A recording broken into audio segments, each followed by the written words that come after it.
네, 오늘 들여다볼 이슈 몇 가지 더 준비했습니다. 김성훈 변호사 오늘도 나오셨습니다. 안녕하십니까? 안녕하세요. 김 변호사님은 첫 투표하신 지 얼마나 되셨습니까? 네, 저도 이번에 한번 생각을 해봤습니다. 약 네. 16년 전에 16년 전에. 2004년도에 17대 총선에서 네. 투표를 했었고요. 네, 비교적 젊으시군요. 근데 그때는 이미 대학교 3학년이었습니다. 네. 대학교 1학년인 겨울에 이제 2002년도 대선이 있었는데 그때는 대학교 1학년임에도 불구하고 이제 만 20세가 되지가 않아서 그래서 대선에 투표를 못했던 그렇죠. 그런 지금까지는 경험이 1학년이지만 네. 만 19세를 넘어서지 않으면 20세가 되지 않으면 투표를 못했던 경우들이 많이 있었는데 이번에 네. 선거법 개정이 됐습니다. 그래서 만 18세 이상으로 투표 연령이 낮춰졌는데 지금 대부분 고3일 거예요. 그렇습니다. 네. 네. 그러면 전체적으로 봤을 때는 선거인단도 늘어났을 것이고, 근데 고등학교 현장에서 보면은 고등학생이 이제 투표장에 가야 되는 상황이기 때문에 물론 이제 휴교를 쉬는 날이긴 합니다만 학교 현장에서 일어나는 일들이 꽤 복잡해질 수 있다 이런 우려들도 있었고, 그래서 아마 교육청에서 서울시 교육청에서 모의 선거 교육을 실시한다라고 했는데 이게 좀 논란이 있는 모양입니다. 네, 그렇습니다. 사실 우리가 만 18세로 선거 연령을 하향 조정을 이번에 법을 통과를 네. 시켰는데요. 네. 이것이 굉장히 좀 늦은 편이기도 합니다. OECD 국가가 36개국 중에서 사실은 우리나라를 제외한 대부분 국가에서 만 18세 이하의 만 18세가 이제 청소년들이 선거를 할 수 있도록 규정을 하고 있었기 때문에 세계적인 추세라는 건 맞다는 거죠. 네, 그렇죠. 그 이유는 뭐 교육 정책과 입시 정책뿐만 아니라 주권자로서 우리 국민의 일원으로서 정치적인 의사결정을 선택하고 판단할 수 있는 그런 권한이 전혀 주어지지 않았다는 부분에 있어서 네. 이번에 그것을 부여한 것은 바람직하다고 볼 수가 있는데요. 다만 이제 첫 선거지 않겠습니까? 그렇죠. 선거라는 것도 물론 자연인으로서 학생들이 각자 잘 판단할 수 있는 부분이지만은 선거란 무엇이고 공약을 어떻게 판단해야 하고 네. 여기에 대해서 어떻게 서로 논의를 해야 하는지 교육이라는 것이 결국은 민주시민을 양성하기 위한 것을 목적으로 하는 것인데 네. 그 부분에 있어서 어떻게 보면 선거에 참여한다는 것도 교육적으로 굉장히 중요한 의미가 있을 수가 있습니다. 그렇죠. 선거가 또 민주주의의 꽃이라고 얘기를 그렇습니다. 하니까요. 예, 네. 그래서 이 부분에 대해서 이제 서울시 교육청 차원에서 일종의 교육 프로그램으로서 모의 선거를 진행을 하는 것을 마련했었는데요. 모의 선거를 진행을 하는데 이제 공교롭게도 지금 총선이 약 3개월 정도밖에 남지 않지 않았습니까? 그렇죠. 이제 뭐 80일 정도 남았습니다. 네, 네. 그런 상황이다 보니까 이 부분이 결국 뭐 사전 선거 운동이라든지 공무원의 사전 여론조사에 해당되지 않느냐는 그런 문제 제기가 있었던 그런 사안입니다. 그래서 중앙선관위에서 뭐 이게 지금 좋지 않다? 뭐 부정적인 의견을 나타냈다고요?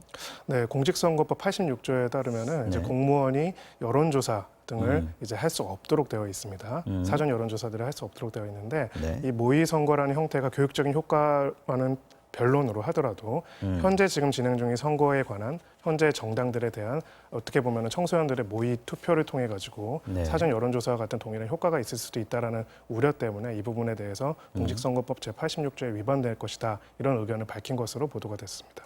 그렇다면 이제 모의 선거를 해보는 것 자체는 교육적인 측면에서 필요할 수 있지만 네. 지금 이제 총선을 너무 가까이 다가와 있기 때문에 조금 오해 소지가 있고 부정적인 효과를 거둘 수도 있겠다. 이게 이제 중앙선관위에서 우려하는 점입니다. 이렇게 보면 되겠군요. 네, 그렇습니다. 사실은 이런 형태의 교육이 이제 교육청 전체 차원은 아니지만은 시민단체와 함께 협업해가지고 몇 년 전에도 한번 있었던 적은 사실 있습니다. 필요하죠. 예, 네. 그래서 거기에 대해서는 선관위가 문제를 삼지 않았는데 지금 국면이 워낙 이제 선거를 앞둔 그런 국면이다 그렇군요. 보니 이 부분에 대해서 문제 제기를 한 것으로 보입니다.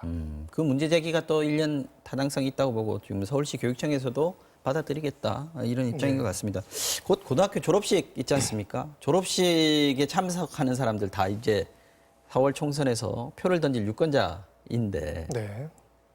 만약에 이제 졸업식장 앞에 이제 후보들이 와가지고 인사하고 이러면 좀 시끌시끌할 수도 있겠다 또는 또 혼란스러울 수도 있겠다 이런 생각도 좀 드는데 이 부분 얘기가 좀 나오고 있나요? 네, 안 그래도 이런 부분에서 좀 문제 제기가 있고요. 네. 이제 법 개정으로 인해서 과거에는 그냥 지나쳤을 졸업식장을 이제 후보자들로서는 꼭 들리고 싶은 그런 행사장으로 변화된 부분들이 있습니다. 아직은 여기에 대해서 법적으로 이렇게 뭐 정리가 돼 있는 건 없는 거죠. 네, 구체적인 규정은 없는 상황이고요. 저희가 사실 두 가지 부분에 어려움이 있습니다.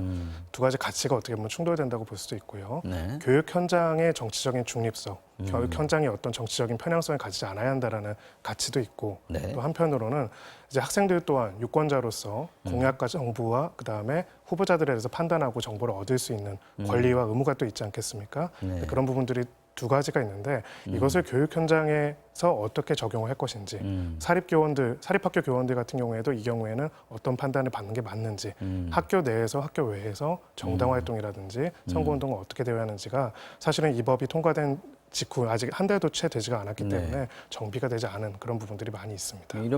이런 부분들에 대해서는 또 관련 법들이 조금 더 정비가 구체적으로 돼야 되겠다 이런 생각이 좀 드는군요. 알겠습니다. 다음 이슈로 넘어가 보겠습니다. 조국 전 장관, 법무부 장관의 아내 정경심 동행대 교수 오늘 첫 번째 재판에 출석을 했습니다. 그동안에는 이제 공판 준비 기일이라서 직접 나오진 않아도 됐었는데 이번에는 직접 나와야 되는 거죠. 네, 공판기일은 피고인이 반드시 출석을 해야 하고요. 그렇기 때문에 나왔습니다. 네. 공판기일에서는 보통 이제 이 공소 사실에 대해서 일반적으로 검사 쪽에서 이야기를 한다면은 검찰 측에서 공소 사실이 이런 내용이다 한다면은 피고인 쪽에서 이 공소 사실에 대한 의견, 그래서 어떤 판결을 내려주시고 어떤 결정을 내려주시기를 밝히는 그런 형태의 구조를 취하게 되고요. 일단은 지금 이 사건 같은 경우는 이미 공판 준비 기일부터 굉장히 많은 논란이 있지 않았습니까? 그렇습니다. 시끌시끌했습니다. 그리고 그런 내용들을 정리 종합해가지고 지금 피고인 쪽에서는 결론적으로는 공소 기각 결정을 해달라 이런 요청을 했습니다.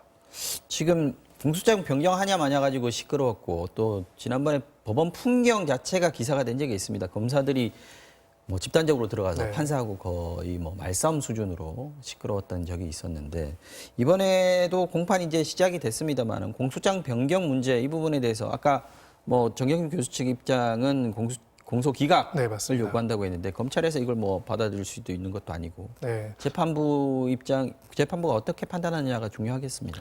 일단 우리 첫 번째 공판기일만 한정해서 말씀을 드리면 재판부로서는 공소 기각 결정을 받아들이지 않았다라고 볼 수가 있습니다. 기각은 아니다. 그러니까 공소 기각 결정이 있고 공소 기각 판결이 있습니다. 공소 기각 결정이라는 거는 간단히 말해서 이제 검찰이 공소를 제기한 다음에 공소 취소를 했을 경우에는 별도의 판결 없이 공소 기각 결정으로 그 재판이 끝나는 거고요. 이제 이 부분에 대해서 피고인 쪽은 추가 기소를 한 부분, 공소장 변경을 한 부분들은 사실상 공소 취소로 보거나 그렇지 않더라도 공소권 남용으로 봐서 지금 바로 공소 기각 결정을 해야 한다. 이런 주장을 했고요.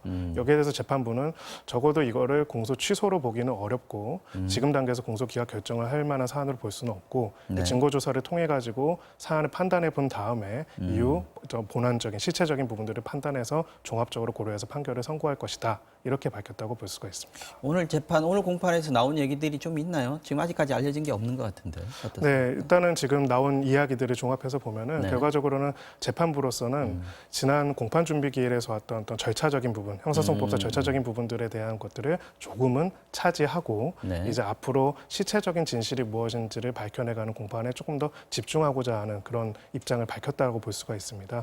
가령 이제 공소장 변경을 할 것인지 왜 불허한 것인지에 대해서 재판부가 추가로 설명을 했고요.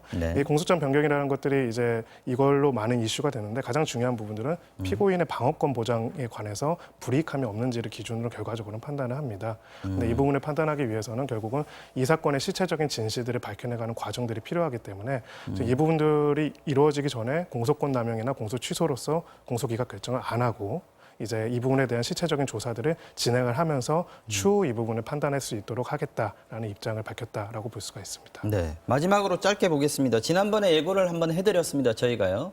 오늘 육군이 이 남성으로 입대해서 성전환 수술을 한 부사관의 전역 여부를 심사하는 위원회를 열었습니다. 결론이 나왔는데 전역 결정이 나왔다. 지금 막 들어온 소식인데 전역으로 봤다라고 한다면 원래 이제 심신장애 3급으로 판단을 하지 않았습니까? 이게 이제 인정이 됐다. 이렇게 봐야 되는 거네요. 네, 두 가지 쟁점이 있습니다. 일단 장애로 볼 것인가의 쟁점이 있고요. 두 번째는 장애라고 한다면 이것을 고의적으로 했는가의 문제가 있습니다. 그 심신장애 3급 판정이 나오더라도 전역을 안 하고 본인의 의사에 따라서 계속 복무를 할 수가 있거든요. 지난번에 지뢰목함 밟았었던 그 부사관도 그랬었죠. 그렇죠. 근데 이제 이 사안 같은 경우에는 스스로 한 수술로 인해서 장애 판정이 나왔기 때문에 고의적인 경우에는 전역을 하도록 그렇게 규정이 되어 있습니다. 다만 이제 이 부분에 대해서 이제 전역 심사를 받은 쪽 입장에서는 이것은 그 성별 어떤 남성성이라는 걸 기준으로 해가지고 훼손해서 장애가 된 것이 아니라 성 자체를 변경하는 과정이기 때문에 이 부분을 장애로 판정하는 것 자체는 부당하다라는 이야기를 했고요. 인권위에서도 이 부분에 대해서는 그 성별 정정에 대한 결정이 나올 때까지 전역 심사를 미뤄달라는 연기 요청을 했지만 국방부에서는 받아들이지 않고 결정을 한 그런 사안이라고 볼 수가 있습니다. 마지막으로 여쭙겠습니다. 지금 일단 군에서는 전역 판정을 내렸습니다. 그러면 지금 이 트랜스젠더 병사 그걸 받아들일 수 없다라고 한다면 취할 수 있는 법적인 조치 절차가 있습니까? 네, 국민이 국가와의 관계에서 어떤 결정이나 처분을 받더라도 거기에 대해서 당연히 다툴 수 있는 방법들이 있고요. 이 부분에 대해서 이제 이것을 취소해 달라는 행정적인 그런 소송을 제기할 가능성이 매우 높습니다. 행정소송. 네. 알겠습니다. 자, 지금까지 김성훈 변호사와 함께 오늘의 이슈들 또 말씀 나눠봤습니다. 오늘도 고맙습니다.